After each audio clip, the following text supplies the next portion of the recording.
Today is the first episode of our YouTube channels, and we got my wife Ashton, and we are going to ask her about how she got started. How did you get yourself into this industry? Okay, I started really young in this industry. My aunt is a hairdresser, and I think when I was 15, I started assisting with her in her salon, and I thought she was the coolest, and I wanted to be just like her. So yeah, it naturally kind of led me into the industry. You're four siblings. You're the oldest out of all the fours. What was your siblings' reaction? Who did you tell first?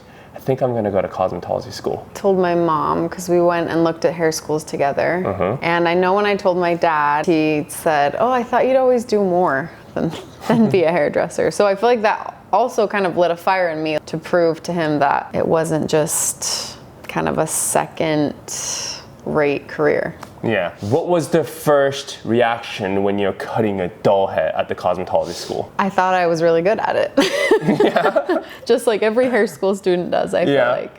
You weren't nervous, like cutting a doll head? Like, you just shaky? No, because I already was cutting my own hair and my sister's and my brother's hair. So I wasn't that nervous, but it's interesting because once I got out of school, that's when I realized I had no idea what I was doing. All right, what was the experience like in the cosmetology school? I know that you went to the Heritage and then transformed into the Paul Mitchell, the school. What was your experience in the cosmetology school? Yeah, I loved cosmetology school. I started when I was a senior in high school. Heritage took on students through kind of like a part-time program. Was it like a C-Tech kind of program? I don't even think they had that, honestly, when I went to hair school. It was a long time ago.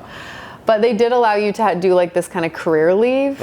And so Heritage was a part of that. And so, yeah, I went to Heritage pretty much the last, I think, 6 months of my high school experience. So, yeah, and I, to be completely honest, I kind of had this like big dream of what hair school would be. I thought it would be like, I'd be surrounded by all these cool, hairdressers. But when I went to Heritage, it was a little bit different than that. And I actually was calling my aunt that I'd worked with for so long, mentoring, underneath her, working in her salon. And I was like, this is just not the hair school experience that I thought I was gonna have. And so she's like, let me call my friends, Sean and Angie Trujillo, because I heard that they're potentially opening up a hair school. Maybe you could transfer to their school. I was like, great. So we got on a call. So I met Sean and Angie, which are the owners of Lunatic Fringe, when I was 17 years old. And they're like, yeah, hold on, we're actually buying Heritage. So stay there, we're gonna like totally transform it. So that's why I stayed there, because at that time it was mostly shampoo sets. Yeah, it just wasn't kind of what I had imagined. I think the Heritage was like the Salt Lake Community College. On the wall, there's an 80s picture was hanging. Yeah, like my aunt that I mentored with, she went to hair school there in the 80s. So like by the time I went in 2004, it was like super dated. Yeah. Did you assist first, or did you jump into the booth rental salon? What was, there was options. Yeah. I think even back then you had an option to go work at the commission salon or go on your own, the booth rental on your own salon. I think back then there was no option as in the salon suites. No. So you're way in two different, you either do hair at basement at your home, or you rent a chair, or go assist somebody else. And then you chose to go assist. Assist at Lunatic Fringe. I started assisting there when I was still in hair school. I feel like there was a lot of opportunity with what Sean and Angie created between Paul Mitchell and then their salons. And once I started at Lunatic Fringe, I was like, yes, this is what I had pictured. Like this was the industry I wanted to get into. I loved working there. It really created a foundation of who I was as a hairdresser, who I am as a hairdresser now. But I think also in the back of my mind, working with my aunt, and she was a booth renter, and she had kids, she had a very flexible schedule. I just kind of always knew that's probably the path I would take. But I knew I had a lot to learn in the industry, and so that fit kind of where I was at the time. What was the scene like? Yeah, I got a fake ID. I definitely went out. It was really fun. And yeah, I think too, growing up in a very conservative household and me being the oldest daughter, I was like ready to experience something different. So yeah, I did, but also not like, I don't know, wasn't too extreme, I guess. Okay. Still kept who I was at the core, Okay. In the early state of your career, if you could change one thing different when you were building a clientele or when you were cultivating you as a hairdresser, what would you change? If I could tell my younger self something, that I think I had a lot of fear and a lot of anxiety, let that get in the way of me progressing in my career, but then I met you.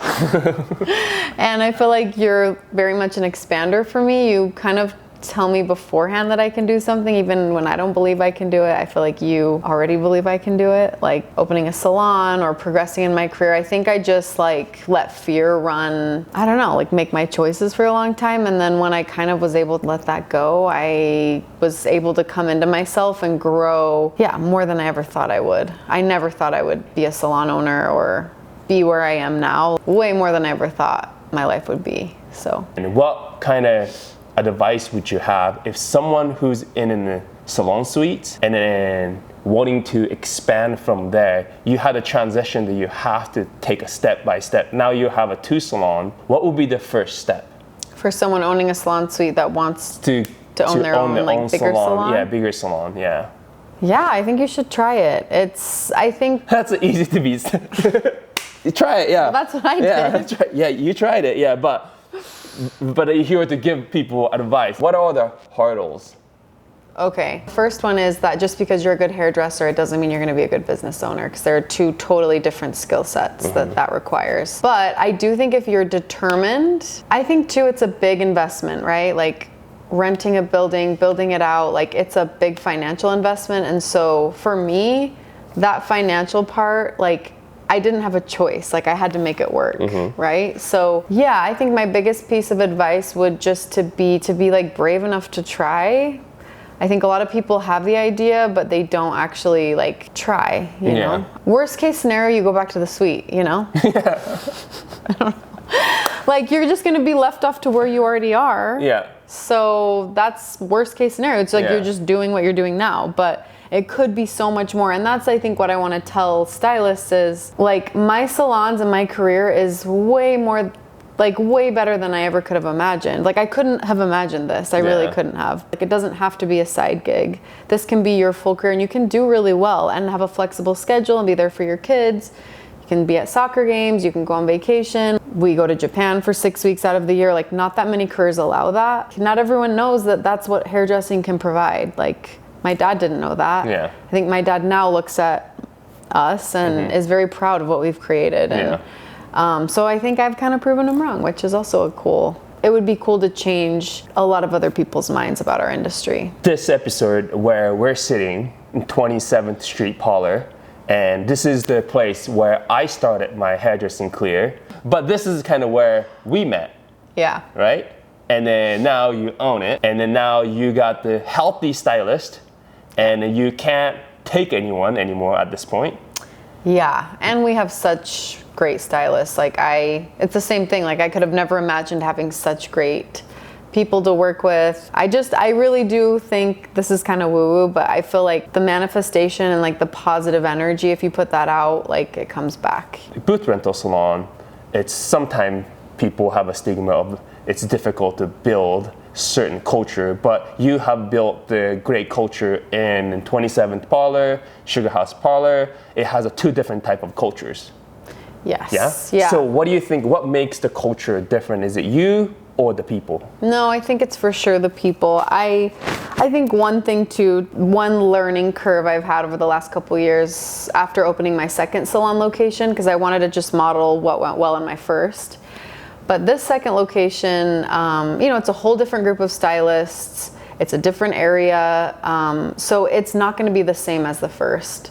And I think I was trying so hard to kind of just implement what worked at Sugar House. But I think keeping an open mind. I also think transparency is really important. I think listening to your stylists, being open for their needs. I'm also a stylist, so I kind of feel like I think it's really important for the salon owner to keep doing clients and like working in the space, just being kind of in the mix. I think that's super important, because if you're just like kind of like an absentee owner, it's just different. It's like you're kind of a little bit disconnected. And so culture wise, I think setting a very positive, like growth minded kind of community culture is what we try to create here. I also think one thing I'm good at, I'm not good at a lot of things, but one thing I'm good at is I really love being my stylist cheerleaders. Like, I was a cheerleader in high school, so it's kind of, you know, something that comes natural.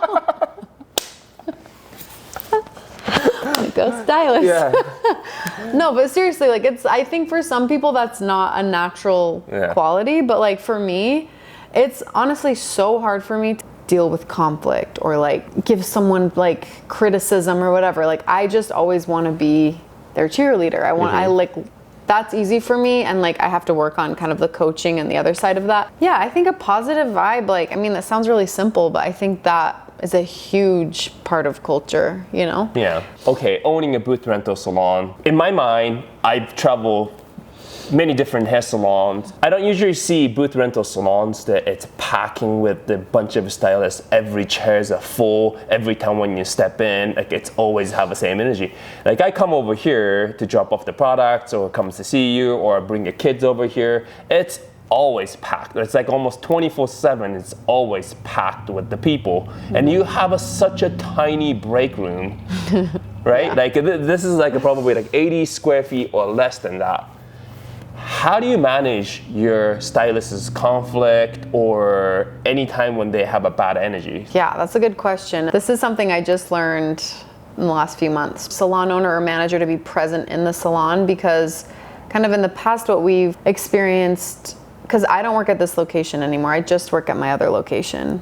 I think when a salon owner or a manager isn't present in the building and there is a conflict that arises, you hear it from a bunch of different people, a bunch of different perspectives, and then it kind of takes a minute for like that news to travel and then for us to address it. Like, I think the best way to address an issue is just like right there. Yeah. Hey, like, this is a moment for coaching and a little opportunity, like, step aside. I do think people have good intentions too. I don't think people are trying to maliciously do anything. Yeah. I think it's either a miscommunication or that they just don't know, especially like the younger stylists or the, you know, assistants or whatever. It's like, we just need to coach them along. So I think just good communication, clear expectations is also very important. Yeah, it's like when me and my brother was a kid, like we light the fire on the building and then catch a fire, and as the fire get big, I'm like, oh my god, it's getting big. Can we take it down? It's getting really big. It's probably like that. Like, when people needs attention, like they want this, they need it now. You know, they do it something little tiny small thing, but they never know that it's gonna get that big a fire. You know, totally. By the time when you realize it's firefighters everywhere, hosing it down, it could almost like burn down the building. But it's not like that with the hairdressers. But problem or like friction with the people to people, it's inevitable. For sure. But as a booth rental salon owner, like as you're saying, like you have to get to this as quick as much as you can. Totally. Yeah, and it may not be a physical fire, but it's like an internal fire. So. All right. So we'll move on to the next topic in regards to the master marketing. What do you think about social media? How does it affect it to your business or the salon? Like, what do you see the trends and fashion is going and this new technologies happening in our industry as well? Yeah, I think that if you built your business without social media, it was probably before, like, you've already done it, right? Yeah. Like, a lot of my stylists here are very experienced, and a lot of them built their business without social media, and they're fine. Yeah. But I do think for a new stylist coming out, like, there's just, you don't even really have a choice. Like, you have to be online. You've got to get your work out there. Yeah. And I would say for me personally, I didn't post my work for a long time. And then during COVID, I was totally freaked out. Like, I thought my salons were going to close. I worked so hard for these salons to be successful. And then I thought, like, COVID was going to make us close permanently. And so I was like scrambling, and I was willing to do whatever it took to keep my salons to survive. And so I'm like, I don't really like posting on social media, but I don't care. Like, I will do whatever it takes to like get the word out about the salon and keep my stylist busy. And so and not only Instagram, but I think there's other social media platforms that get forgotten about, like Yelp or Google My Business, posting stuff on that. I just think having an online portfolio builds trust for clients. And I think that's how my business went from me charging $75 for a haircut in 2019. And now I charge $155 for a haircut. And it's because I like showed my value beforehand online. I also made it like that marketing funnel. I made it super easy for clients to book. Yeah, I think social media is a lot, but also if you use it in the right way, it can be such a good tool to grow your business, raise your prices, find your like target market clients. That's one thing, is when I have a new client, like we hit it off so quick because they've already followed me, joined my wait list, and like got in for a haircut, and it's just so fun. Like I love seeing new clients. I think you brought it up in a good topic as you're talking about how to build a clientele. I have had so many people have asked, since your wife owns the hair salon, how is the hairdressers nowadays booking the clients? Yeah. Are they taking a phone call? Are they taking a text message? How are they managing a schedule? What program, what app do you use to organize appointments? Appointments, yeah. Yeah, that's a good question. So most of us here at both my salons, I think dominantly everybody uses Square Appointments. I love Square Appointments. I think it's super user friendly. It's really easy for clients to book. It's affordable. You can take money from your clients they can tap your phone to pay. So they've got like a credit card processing service. It's really great for taxes because you just give your accountant, the reports that it creates for you. I do think at this day and age, not everyone, like I feel like the older clients still like to call and make an appointment, but I think right now everyone's so busy, and if you want to book an appointment at like 3 a.m. with your hairdresser, you can, you know? It's like everyone's got a lot going on, and I don't take phone calls to book appointments. It's either online booking or you can email me. But that's one thing I also want to bring up for young hairdressers is this is such a emotionally involved career. You connect with your clients and it's so great, but at the same time it can kind of also like drain your energy, right? Unless sometimes you get pushovers. Yeah, you totally. Hey, I really need to get in Saturday. I don't have any opening in Saturday, and you feel bad, and then you like retake, like you look one more time in your schedule. Actually, I could do 10 a.m. on Saturday morning. For sure. Which I think if you're okay with that and you're not doing that a lot, like that's great. It kind of just depends where you are in life.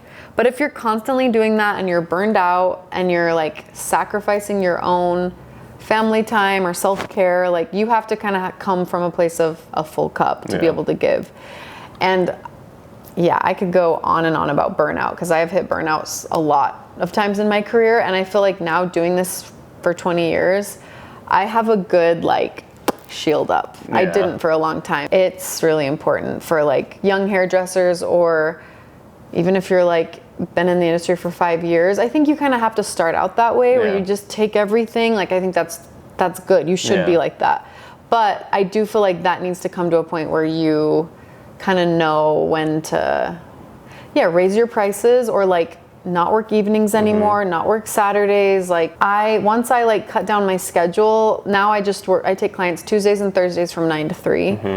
And it's great. Like you can really make this career whatever you want. It takes a lot of work. Yeah, I think it pays off in the end if you put in the work. I think many people who interested in getting their foot into beauty industry, especially hairdressing career, attraction of our industry is it's the aesthetic of it, right? Like you probably seen, hairdresser, they got the freedom, they got the swag, they got the look, they're funky, maybe it could be exotic, it could be very sophisticated, and they dress nice. So the freedom of the fashion, freedom in how you can wear, express yourself, that's the one thing. And then also people like to think, now I can be my own boss, I can schedule my own time. But reality, most of the people go knock on the door and go get a job. And now you're confined with, you show up at 9 a.m. till 5 p.m. These are the time you have to be here.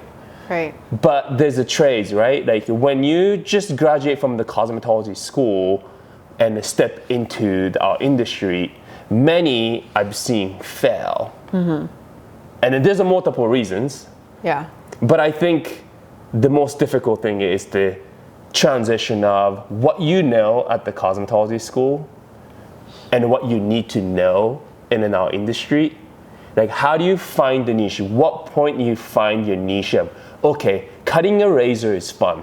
right? Yeah. You have chosen to cut with the razor. Your aesthetic is a very fun, right? Like you cut hair with the fun tools, creating the fun look. Yeah. But how is those new hairdresser breaking into the industry will find their own niche to craft it like what they want to pursue? Yeah, I mean, because when I started, I never cut with the razor. Yeah. But I think it's really important to kind of dial in your like aesthetic, right? Like, what do you like? I think when we were in hair school, we did like photo shoots, and all my inspo was like Twiggy's Pixie. Like, I loved that. Kind of a classic. I feel like I've always kind of had a classic, but like with a touch of an edge to it. Like, I like things that look good for a long time, timeless. So I would say, I think if you're excited about it, your clients will be. So what excites you? Like, what's the hair that you like? Because that's what got me into razor cutting. Is I would see this hair on Vogue or in magazines, and I'm like, I have no idea how they got the hair to look like that. That's not like curling iron curls. That's not cut with a precise scissor. Like, it's so like organic and soft, and it moves. And yeah, so actually during COVID, the same time, I got booked to do this commercial shoot, and they wanted me to create that kind of hair. This was in 2019, like right before COVID. And the only way I knew how to create texture was with a curling iron. Because I went to hair school when everyone we flat ironed everyone. It was just like as straight as it could be. I've seen your old picture with the like green fringe, like a mullet, and then everything, you could tell everything straighten Oh my God. straight up 90 degrees from the head. Yes, there was some And they dark probably times. put some like hairspray in like some pomade and just make it a little bit more spiky. Yeah, and that was like also in the emo phase. So yeah, I had some like crazy That's crazy hair. that you're in an emo phase, because we got a 7 years gap. You know, that's like almost 1 decade generations. When hairdresser graduates from the cosmetology school, and I think first things that they need to do is to build a clientele, right? Would you recommend to go learn from someone, finding a mentor to finding from someone? Or do you think social media can teach you how to do hair? I think social media is a tool for sure, but I do think you should find, for someone coming straight out of school, you can use social media, find that mentor, but I would go in person and talk to them, learn from them.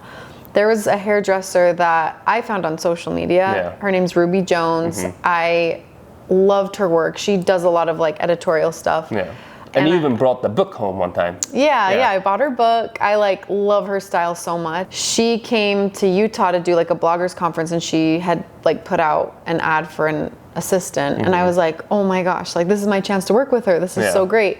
So she picked me. It was like a dream, and I have learned so much from her. And it's the same, like working with my aunt, Camille, that's a hairdresser. Like, I think just that one-on-one time with someone, at least for me, that's like the way that I learned the best. So yeah, I would for sure suggest finding Don't you think when you're working with someone so close, you can kind of see their vision where they're going after so while?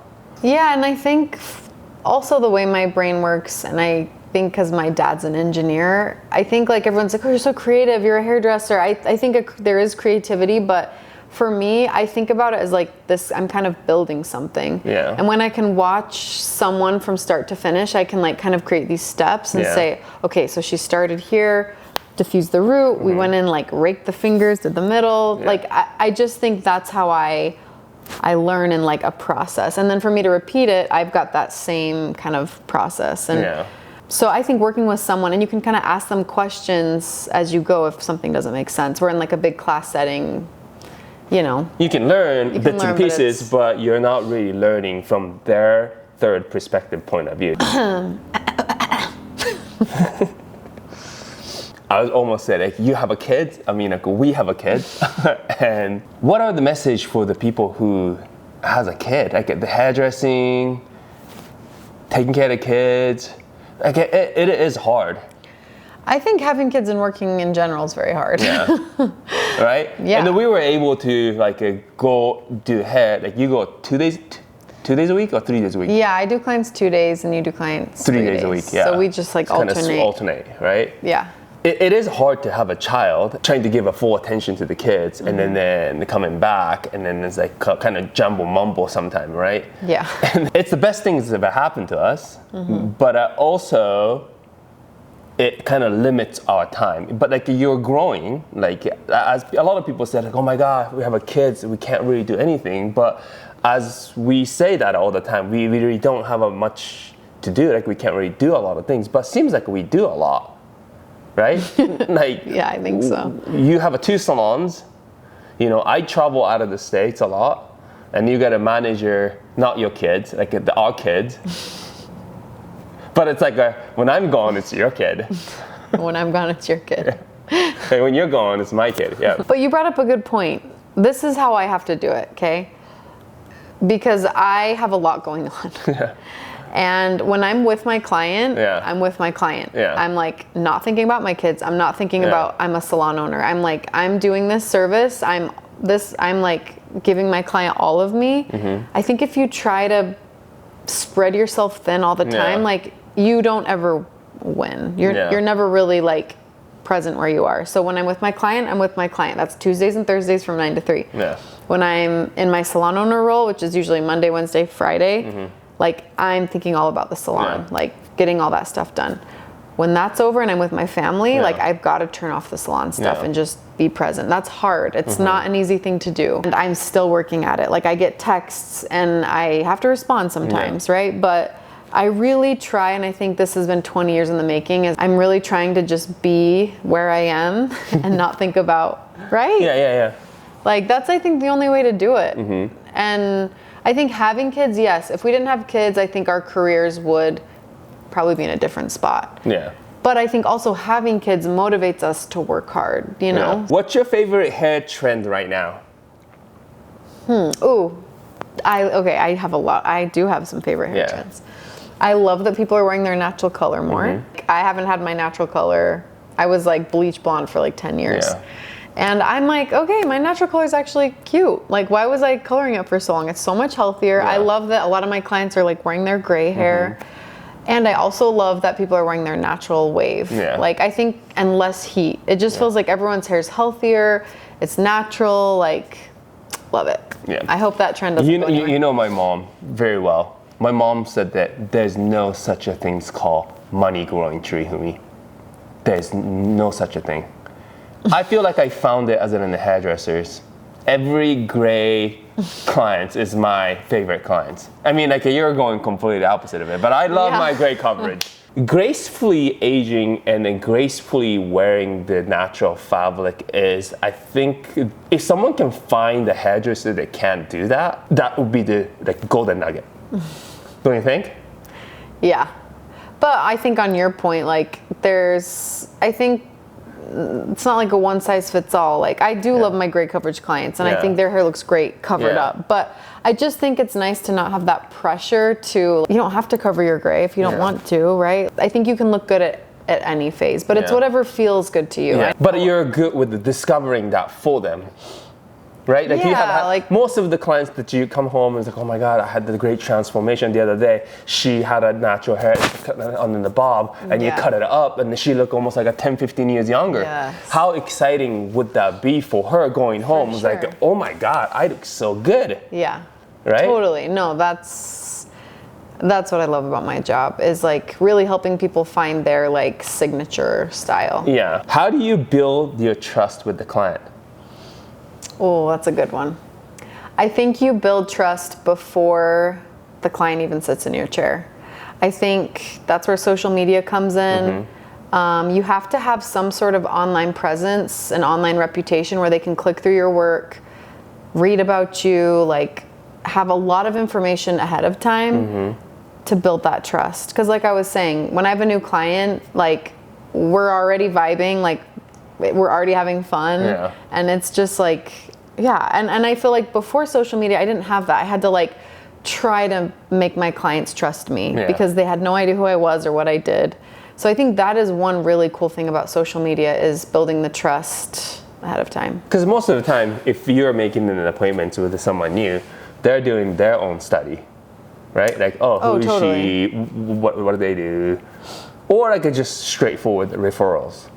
Well, and I think that's how our industry works is referrals are huge. Even with social media, like social media does help, but most of the time it's, your hair looks so good. Like, where do you go? Yeah. I think that's how a lot of us have built our clientele. You cut someone's hair. Yeah. And that person go walk around in the public and they said, oh my God, I love your hair. Who does your hair? Yeah. And then comes to you.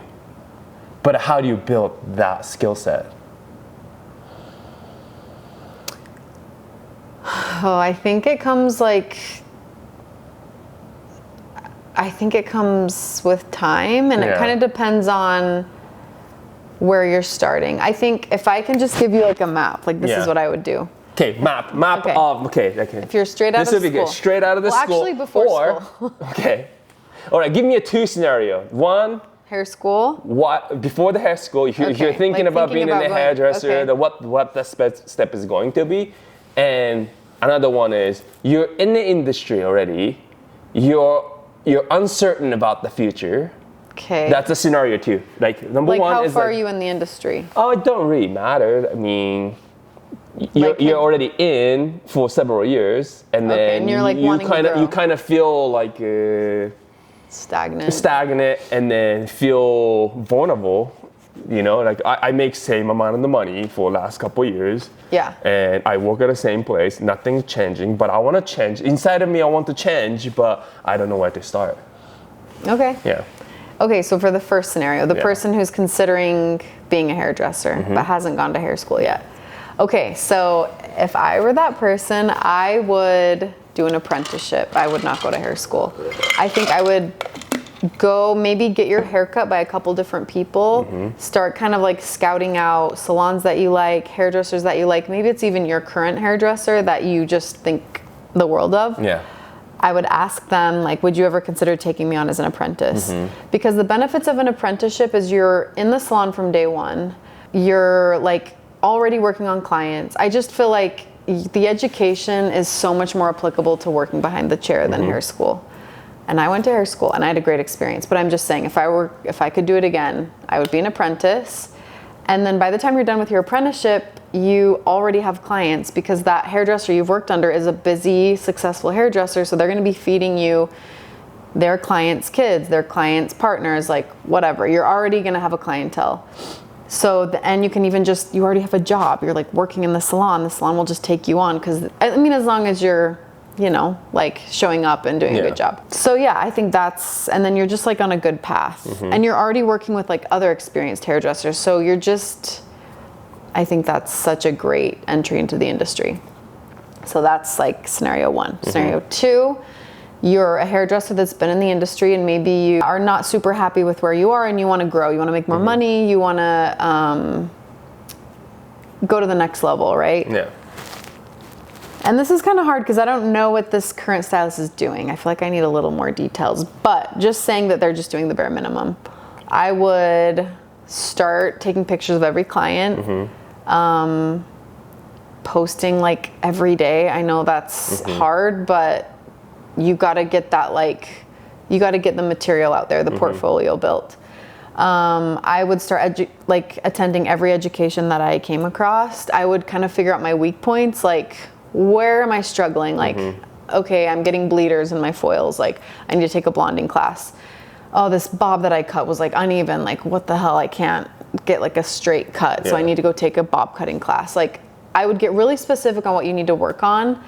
And I swear to God, like, you take one step and the universe like gives you 10 back. Like, I just feel like the smallest little effort, at least that's been my experience. Like, I try and I feel like the wave of like abundance I get back is way more than I honestly feel like I like deserve, you know? Yeah.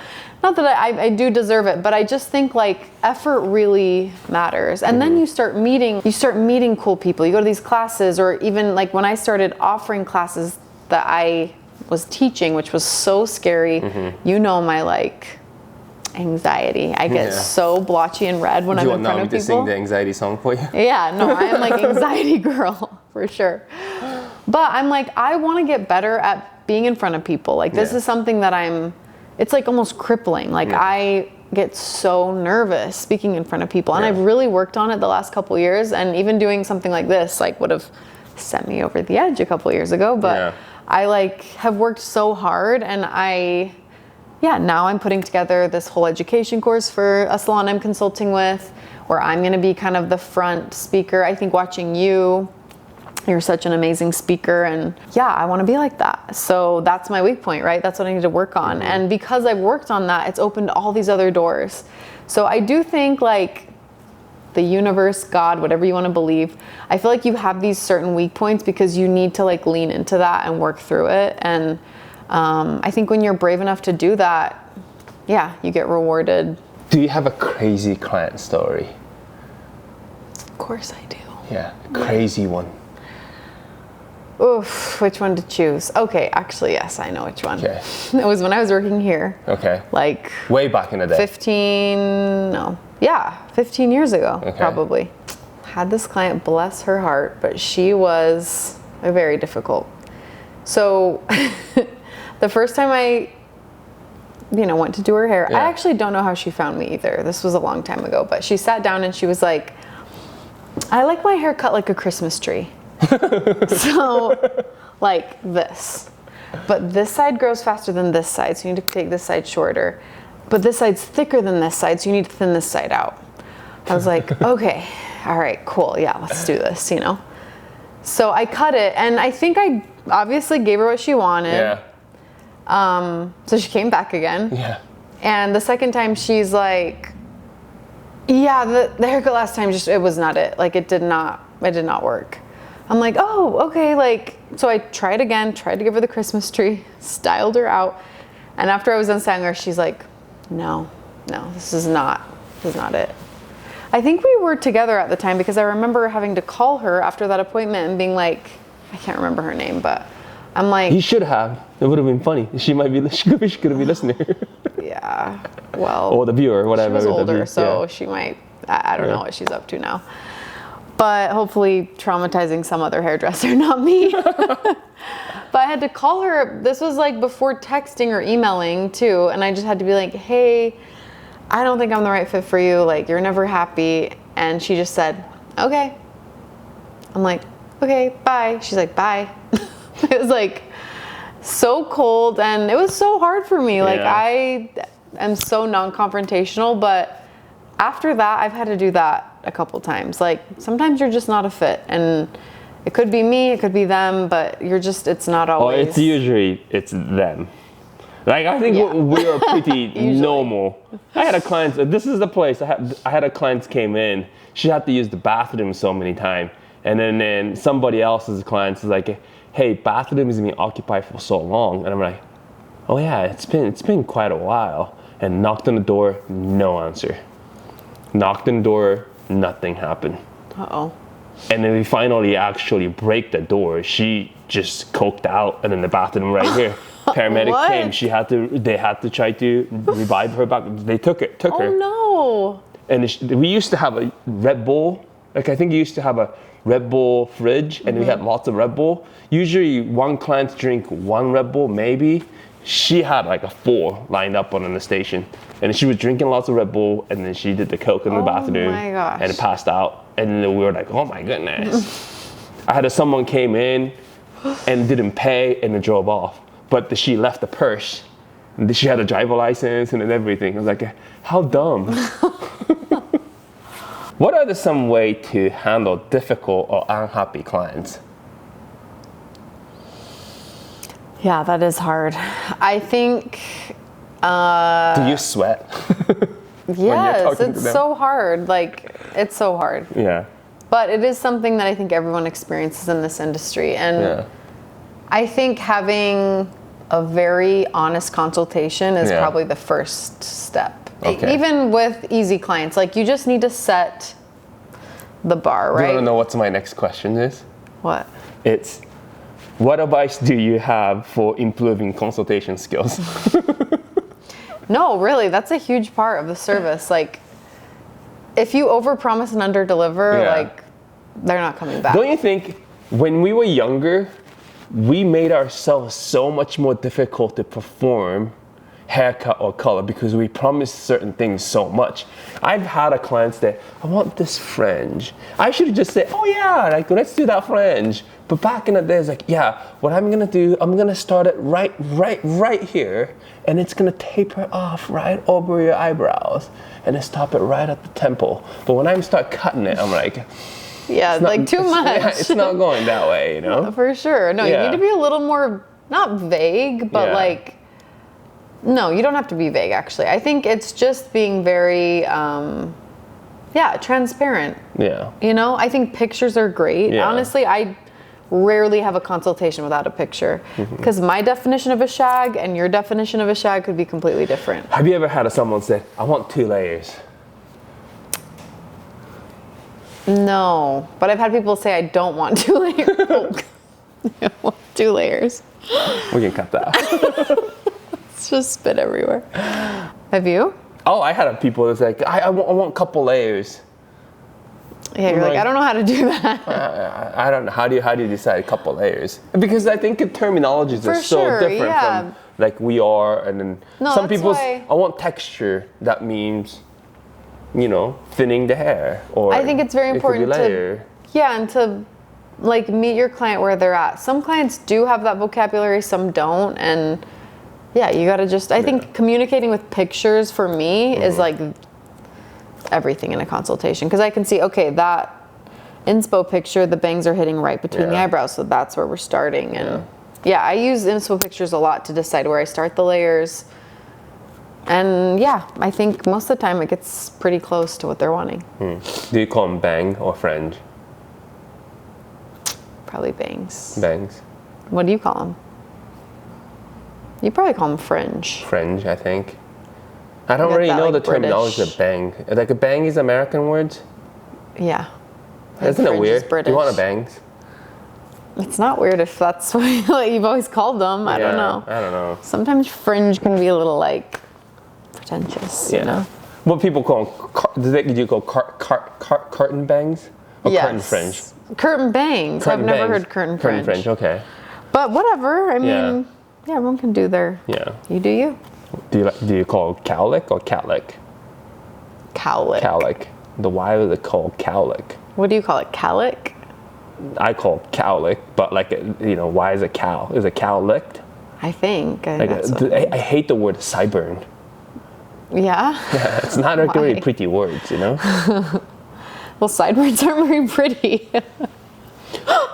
Are they? Well, it's just like I think there's English isn't a second language. There's so many exception in English, right? Like we talked about goose, geese, moose, whatever, you know. But cowlick, why? Yeah, that's a good question. I don't know. Or bangs. Why would someone call it bangs? Yeah. Do you call them sections or parting? Sections. Okay, sections. Okay. This is British like hair nerd combo. I know. I think if you watch enough tutorials, you kind of start to get confused. Because 90s, we used to comb balayage. When I start doing the hairdressing, when we start doing comb hand painting, that's what they call now, hand painting. We used to call them balayage. Yeah. And then I remember balayage. What a difficult name. That's French. Yeah. And then I thought it was in English, but balayage, or somebody's like a balayage. It's like, oh, which one is it? But then hand painting, it's like, oh, it makes so much sense. Hand painting. Now it's like a air touch, like so many different technique regards to that, right? Well, and not only with techniques, but like haircuts, like the cowboy copper or the butterfly cut, the wolf cut. When someone says I want a butterfly cut, like what do you envision? Like so many layers, or like bangs with layers? I feel like that's where I'm like, okay, show me a picture, because that verbiage doesn't because the clients are probably inspired by the social media. Yeah. And then, someone oh my God, up. my hairdresser must know. Wolf cut is, I can get that image. But back in like early 90s when I was in Japan, like wolf cut was thing. Like every Asian guy with the like J-pop, everybody had a wolf cut. Texturize the crap probably kind out of like of it. I envision like an anime kind of haircut. Wolf cut. I've never heard of butterfly cut. You haven't? Like a butterfly cut? Yeah, no. Butterfly style? Butterfly cut is like a thing. I think it's just like a longer bang shag. Yeah. I don't know. I'll have to look it up, but. But why do you think? Okay, here's another cool question. Why do you think hairdresser can charge more of a haircut compared to the barbers? What do we give out more than the barber do? I think barber very very skillful. I think that particular niche or niche. Niche. You call them niche. I don't think it's niche. Yeah, it's niche. Niche. Okay. I think that's also French, like balayage. Okay. Yeah. I don't like it. But what do I know? I could be wrong. What I was talking about? Oh, the barbering. Yeah. I think barbering clipper world, like no hair to 1/4 of inch of the hair dimension that they live in. One little flick of mistake, you're screwed. So they are living in such a confined space. Is that what you call them? But it's very tight. Like not a lot of room for error. Right? Yeah, and I think they are very skillful. But when I go, when I see, what do they charge? Like $40 or $50? I don't know. Like anywhere from. I've seen, and in the street, they said like it used to be a $1 haircut, but now it's like a $5 haircut, right? Like I think it's like 15. I don't think it's 5. Yeah, but like I think anywhere from 35 to 75. I don't know if any barbers are charging $100 for a haircut, but they say that because they come back more frequently. Mm-hmm. But it's still. Why. I mean, with the haircuts that I give, and I don't. Yeah. That's a good question. Do you do men's haircut? I don't. You don't? I don't have any male clients right now. You just don't want to do men's haircut? Well, no. I mean, I would, but I charge a lot. And I don't do barbering. Like, I would do like a long haircut. Yeah. And it's like a whole service. And I also feel like part of the value that I bring to my clients at the price I charge is like, it's also like an education session. Like, I'm teaching you how to style this. Mm-hmm. Because one other thing I'm very passionate about that a lot of my clients come to me for specifically versus somebody else is I more market towards like an air dry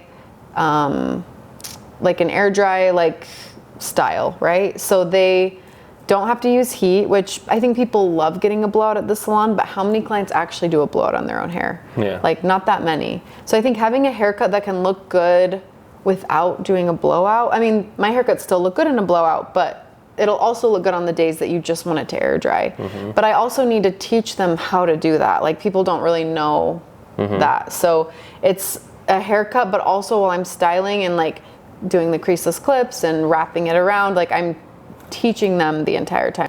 I watch you at our bathroom and then getting ready, trying your own hair, clipping, and then happity doopity doo, come back, and it's like you got the little clip on, and you just like a scrunch in your head, you're splaying the thing.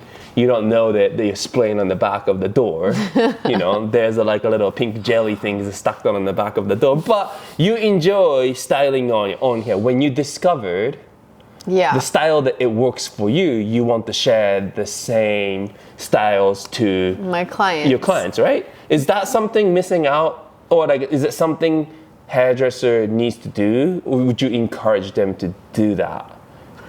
I just think it's easier to sell the style that you also like. Yeah. It's like with anything, right? Like you've got to also believe in the product that you're in, the service that you're offering. Yeah, which it's not going to be the same between me and you or me and like that's what's so cool about this industry is everyone brings something different to the table. It's like a chef. You can make a fried rice. And I can make the same fried rice, but with my flavor. Yeah, for sure. Right? What service do you like to do? If you have to pick 3, I'll compare with mine. You go first. My top 3 services? Yeah. I love doing a makeover haircut. Transformation haircut. I also love doing gray blending. Mm-hmm. That's one service that I really like. So instead of covering someone's gray, we blend it out, and it's like fades nice. They still have color, but they can go 3 or 4 or 5 months between hair colors. I really like those like haircuts that can last and colors that can last. My third service, cheerleader. Life cheerleader. You got it. Yeah, I would just say I really like cutting, like doing. And you know what actually is my most booked service is a dry cut. I do so many dry cuts. And I think that's one thing. If you're a hairdresser and you're not offering that service, I do a 30-minute dry cut. So I have my clients come in clean, dry, and we just like trim up their current shape, because most of my haircuts will last 6 months. But in between, you kind of need a little freshen up, like a dry and dusting. And so I do a lot of those. So my clients can come in, get a haircut. They don't get a blow dryer or a shampoo. So I charge $100 for it. And like, that's a service I like too. Like, I don't need a full on makeover haircut every 6 months. I just need that. And then maybe a trim, and then get another haircut. Yeah. So I like giving my clients as much value as possible. That's also, you know, my thing. Yeah. My favorites are, as we spoke, gray coverage. Okay, like a root touch-up. Root touch-up. It's like anyone can mix this goo. No, color formulations in the computer. So just like a mindless anyone service. Can do it. You just chat with my guest. And I keep telling them, you can get the same thing. Color formula exactly the same.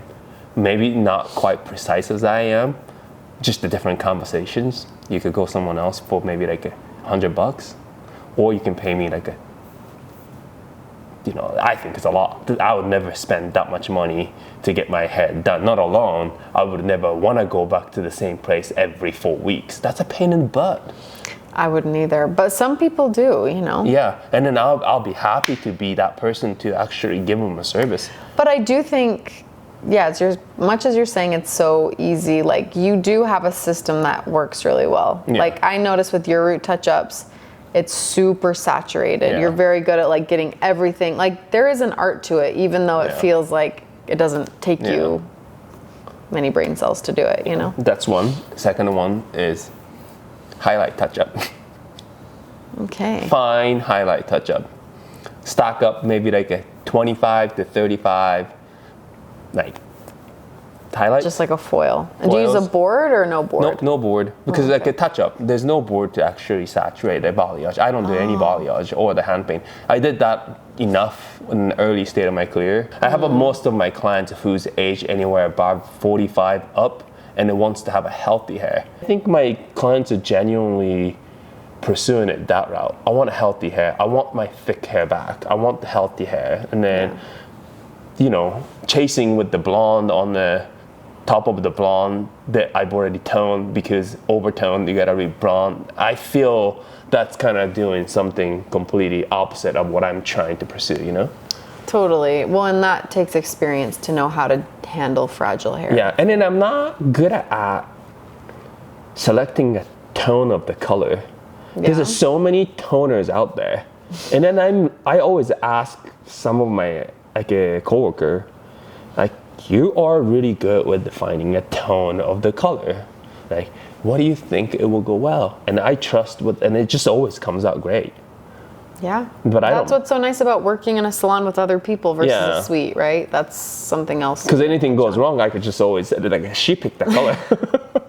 Yeah. You know, I did the actual palette, she's the one that picked the toner.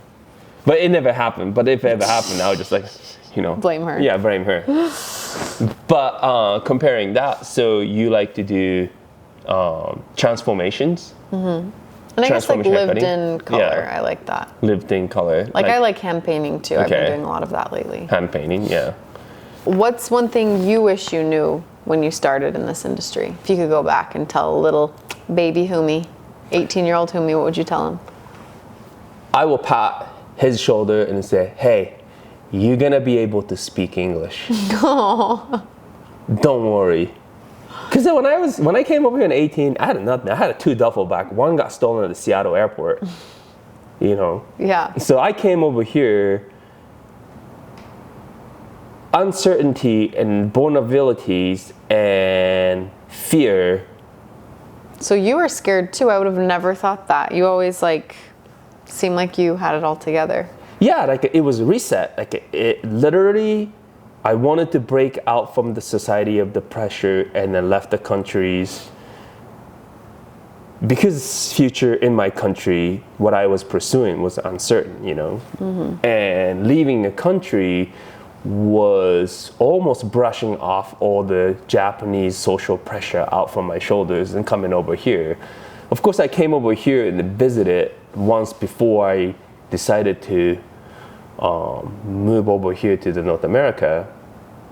But once I decided to come over here, it was like a lot of excitement, but you can't deny there was uncertainty, vulnerability, and the fear. You didn't know anyone. Yeah, and I didn't speak any English. I couldn't navigate. It's not like you can get on ChatGPT. Hey, I'm Google here. Translate. Yeah, there's no Google Translate. I carried a dictionary, and I remember that like the first year I bought electronic dictionary, but I didn't know how to spell the words. I'm like, dude, this is so stupid. If I don't know how to spell, I would have never know the words, you know? Yeah. So I could always type Japanese, and then they gave you the vocabulary, but I couldn't pronounce, so.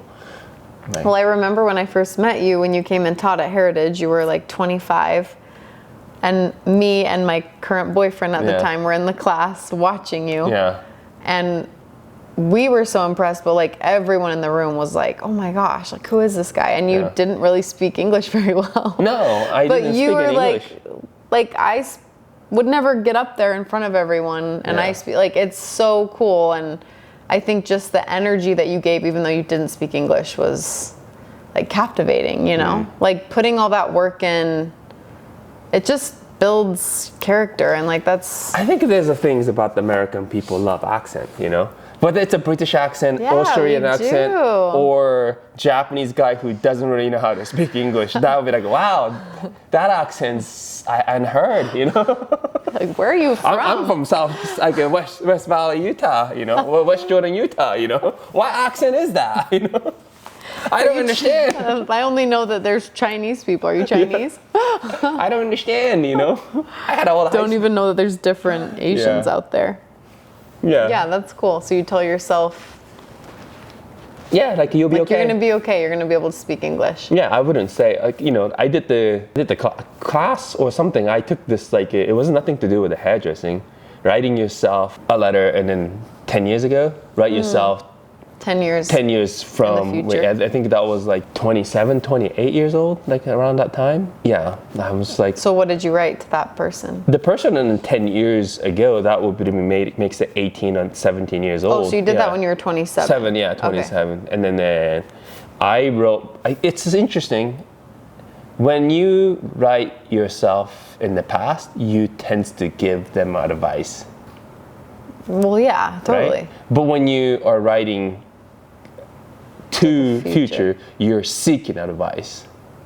Yeah. Because you're vulnerable and uncertain, right? Well, and then in 10 years, you know what you needed to know. But 30, like when I was 27 or 28 that I did that, you know, because I think I was writing myself right before departing from Japan to here. And then writing myself in 37. But I've already surpassed 37. I'm like a 45. So crazy to think what I was seeking in. It's crazy. Like now I have 2 kids. I have you, and we live in the house. I got a car. We travel. You have 5 cars. And and then I used to joke around with my friend Greg. I was like, I'm gonna have a Monday, Tuesday, Wednesday, Thursday, Friday, Saturday, Sunday vehicles. And now you literally do. Yeah. If you count your motorcycles. Yeah. So. Yeah. No, it's crazy. I think anything's possible, right? What you think was impossible is now possible. Yeah. And that's why, we've been talking about, can we go living in Japan? Can we make it happen? You were having a conversation, who was it? Was it a lady? Median? Yeah, middle? like a psychic. Psychic, yeah. I think we are kind of psychic on our own. Like everyone or just us? I think everyone. More you talk about it, more you bring the vibe, more you bring the energy into your life. It's not like I'm trying to redo The Secret, if you imagine. Like manifestation. But I think it's part of our journey. You have to want to get somewhere. You have to have a certain goals and you're clear. Well, life in general, you know? Totally. Like, you didn't just open the salon, the second salon, just because you're, like, you know, sucking on your thumb. You know, you were passionate, you wanted to do it, and the challenges and obstacle, you overcome it, and then I think that you build the pride, and then you build the joy. I think what I've built is confidence. I think even I'm still working on feeling confident. Like, it's hard, you know. I mean, for some people it's not, but I think how you build confidence is you prove to yourself that you can do something hard, right? What do you think? What's the hardest things about owning a salon? I think the hardest thing that I've... Do you do it as in the financial gain? Do you do it as in the pride? Do you do Well, it I thought it was going to be a financial gain. And it is. I mean, it's good. It's not like I'm going to be a millionaire or anything. Yeah. But I think what's interesting about starting a business, and I think I heard this on a podcast, I think Gary Vee, do you know who that is? He said that being a small business owner is like a boxer. Like, you're gonna take some big hits. Like, you're gonna get knocked out, but you got to get back up and keep fighting. Like, for sure, I've got those knockouts.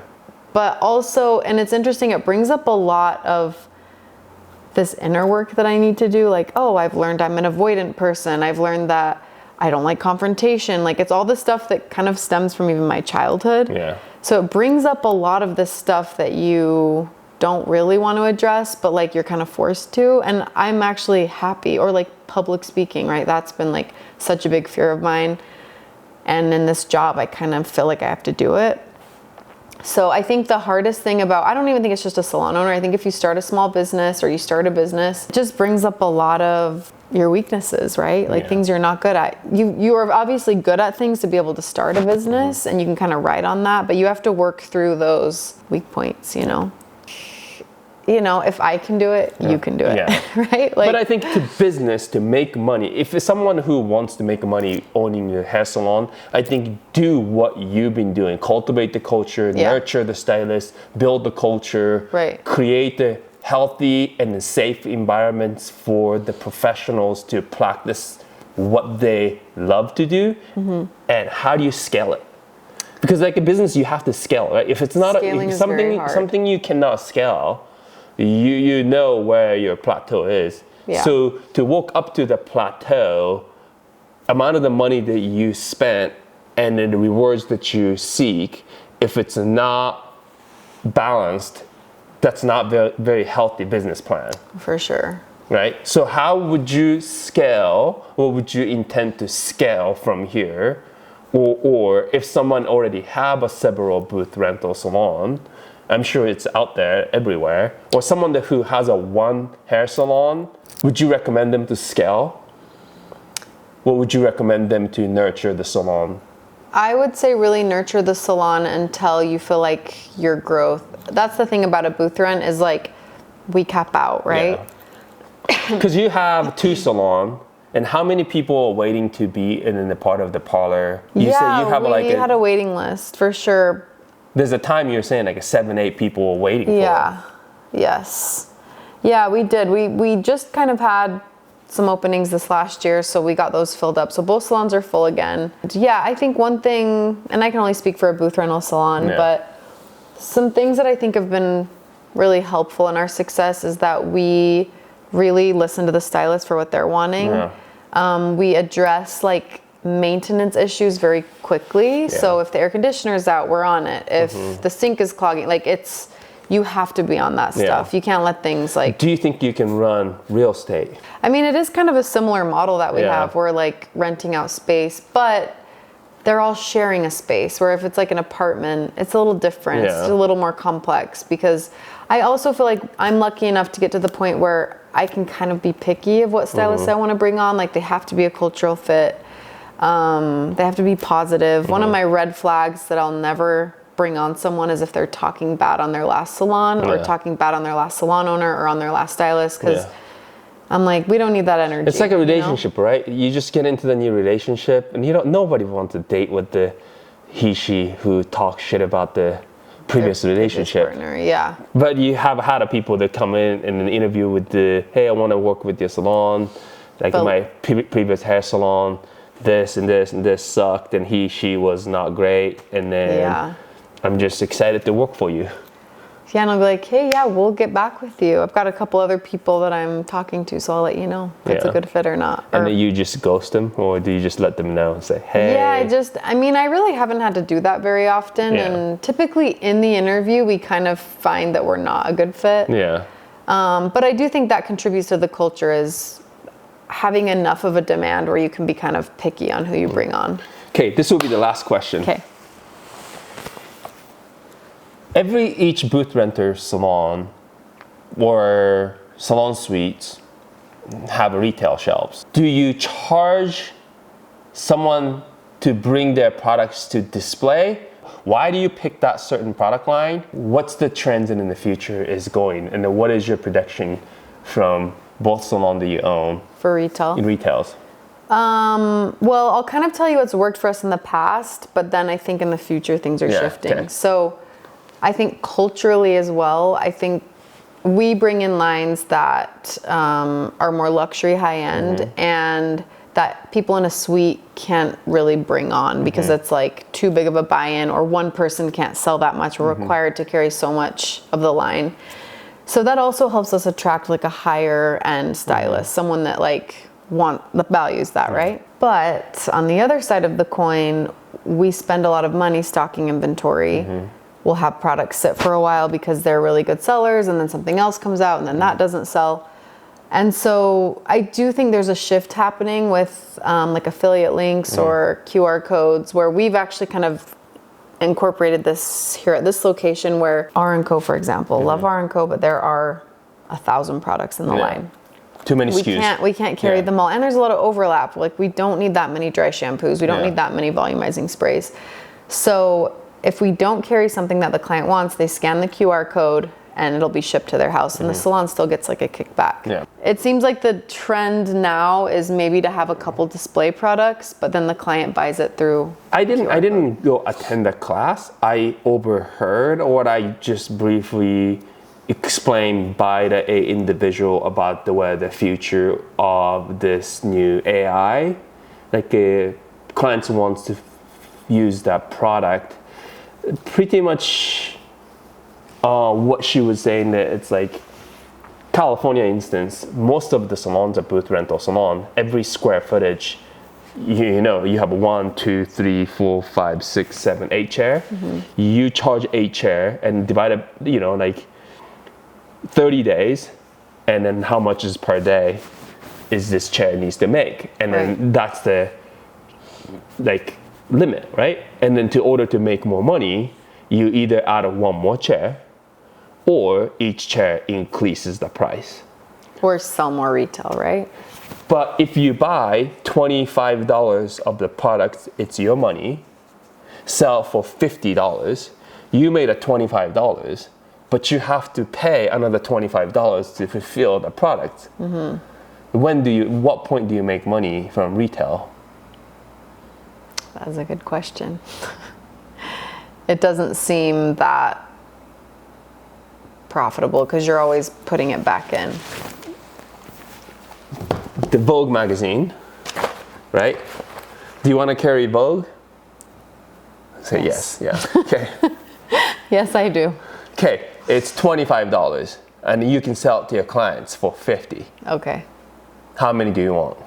2. Okay. $50. Okay? And then sell it to whoever, $100. How much money in your pocket? $50. Okay. But now the product is gone. So I need to buy more. Yeah.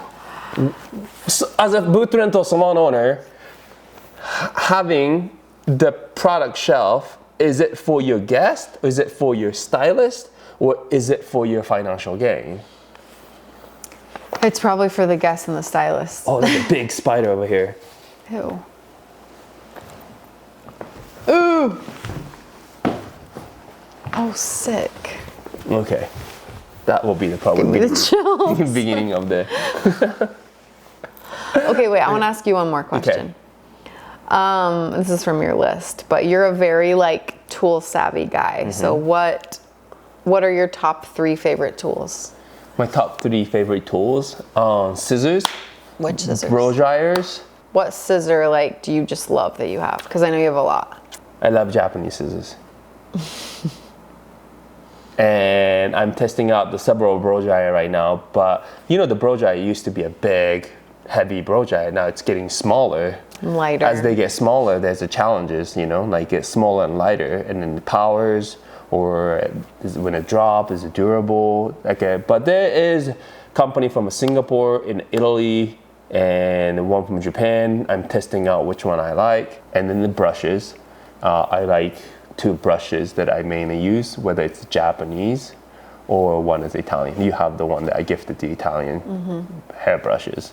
I think Italian hair brushes, like the touch and design is very like ergonomic, and it feels like you're handling something. It's a very like a nice brushes. Yeah. And the Japanese brushes are very functional. Like it does what I want to do, and the bend, twist, smooth, they all do well, you know.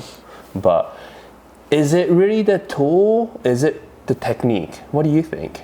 I think it's both. It's both, yeah. Tools are super important, I Yeah. think. What do you like?